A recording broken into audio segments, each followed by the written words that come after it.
नमस्कार दोस्तों, defence show में आपका स्वागत है। तो वायुसेना का एक बहुत ही बड़ा ऑपरेशन चालू हो चुका है उत्तराखंड स्टेट में। पूरी डिटेल आपको बता दूंगा। बहुत ही चिंताजनक स्थिति क्यों बन गई है यहां पर अचानक से ये बताऊंगा, और क्योंकि मैं भी खुद ही उत्तराखंड से हूं तो मैं आपको एक बेहतर आइडिया दूंगा। यहां पर बने रहो वीडियो में, चैनल को सब्सक्राइब भी कर लो ऐसी खबरों के लिए। तो देखो दोस्तों, उत्तराखंड भारत का एक काफी इंपॉर्टेंट स्टेट है। ये एक हिली स्टेट है, काफी ज्यादा एरिया यहां पर पहाड़ों का है। और दूसरा, ये इंपॉर्टेंट स्टेट इसलिए है क्योंकि यहां पर हमें नेपाल और तिब्बत के साथ भी बॉर्डर देखने को मिलता है, और टेक्निकली चाइना के साथ भी बॉर्डर लगता है।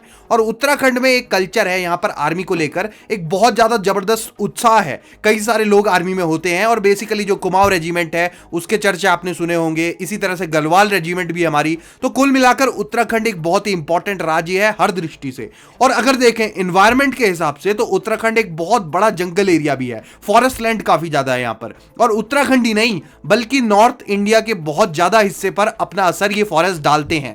जी हां, इनका असर पूरे नॉर्थ इंडिया पर पड़ता है। और जो उत्तराखंड और हिमाचल के जंगल हैं, और बहुत कुछ यहां पर डिपेंड करता है कि यहां पर जो भी होगा उसका इफेक्ट पूरे नॉर्थ इंडिया पर पड़ेगा। नाउ यहां पर बड़े बड़े ग्लेशियर्स भी हैं बर्फ के, और समय समय पर चिंता यह आती रहती है कि जो ग्लेशियर्स हैं वो पिघल रहे हैं, और इसके रिजल्ट से बाढ़ वगैरह बहुत आ जाती है। अब ये सब तो है ही, स्थिति आज के दिन में इतनी खराब हो गई है कि इंडियन एयरफोर्स को एक प्रॉपर ऑपरेशन ही लॉन्च करना पड़ा यहां पर। जी हां, असल में हुआ क्या कि ये जो आप हेलीकॉप्टर देख रहे हो ये इंडियन एयरफोर्स के चॉपर्स हैं। हां, और ऑरेंज कलर का जो आप मटेरियल देख रहे हो इसको बोलते हैं बम्बी बकेट। इसका पूरा बताता हूं मैं आपको क्या माजरा है। देखो, आज के समय में उत्तराखंड के जंगलों में एक बहुत भीषण आग लग चुकी है, जिसके कारण मेजॉरिटी हर एरिया में धुआं धुआं हो रखा है। बेसिकली कार्बन हवा में फैला हुआ है, और साइंटिस्ट ये भी क्लेम कर रहे हैं कि इतनी बड़ी आग जो है इससे ग्लेशियर्स पर बहुत ज्यादा असर पड़ सकता है। बहुत ही तेजी से ग्लेशियर्स पिघल सकते हैं और भीषण स्थिति बन सकती है। और ये आग इतनी बड़ी है कि इससे रिपोर्ट्स की अगर माने तो 3 से 4 लोगों की मौत भी हो चुकी है इसके कारण। और अभी एक बहुत बड़ा केस सुप्रीम कोर्ट में भी चल रहा है इसको लेकर, क्योंकि ये जो भी आग लगती है ना उत्तराखंड के जंगलों में, ये ज्यादातर मैन मेड फायर होती है। हाँ, ये नेचुरली नहीं लगती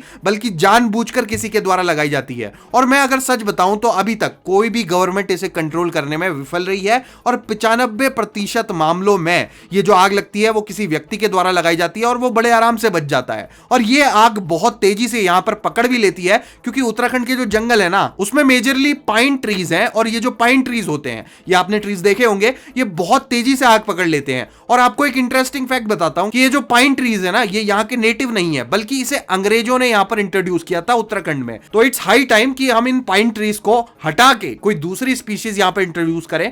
हाँ, इसे कोई आसान काम नहीं है, लेकिन जंगलों को सुरक्षित रखने के लिए कुछ ना कुछ करना पड़ेगा। क्योंकि ये जो आग लगती है इससे जो गर्मी बढ़ती है, इसका असर आपको दिल्ली हरियाणा में बैठे बैठे भी देखने को मिलेगा, और पूरा नॉर्थ इंडिया इससे गर्मी की चपेट में आता है। और आज के समय में इन आगों को बुझाने का काम इंडियन एयरफोर्स कर रही है। हर रोज इंडियन एयरफोर्स के हेलीकॉप्टर पानी लेकर जाकर गिरा रहे हैं इनके ऊपर, लेकिन इन फायर्स को कंट्रोल कर पाना बहुत ज्यादा मुश्किल है। अगर नेचुरल यहां पर बारिश हो जाए तो कुछ संभावनाएं बन सकती हैं, लेकिन अभी बारिश के भी चांस दिखाई नहीं दे रहे। पर एयरफोर्स के जो प्रयास हैं वो बहुत ही सराहनीय हैं। काफी अच्छा प्रयास एयरफोर्स कर रही है, और कई जगहों पर इन्होंने आग बुझा भी दी है। तो काफी अच्छा काम किया जा रहा है एयरफोर्स के द्वारा इस समय पर। और मैं खुद आपको ये जो खबरें दे रहा हूं ये उत्तराखंड में बैठकर ही दे रहा हूं, और इंडियन एयरफोर्स की एक्टिविटी को मैं खुद अपनी आंखों से विटनेस कर रहा हूं। और हर रोज मेरे रीजन से 4 से 5 बार इंडियन एयरफोर्स के जो चॉपर्स हैं वो फ्लाई करते हुए देखे जाते हैं। और मैं होप करता हूं कि जल्द से जल्द इंडियन एयरफोर्स को यहां पर सक्सेस मिले। जो भी आगे जितने भी रीजन में आग लगी हुई है उस पर कंट्रोल हो। आप क्या सोचते हो इस बारे में कमेंट सेक्शन में बताओ, और ऐसी ही खबरों के लिए चैनल को सब्सक्राइब जरूर कर लो। जय हिंद, वंदे मातरम।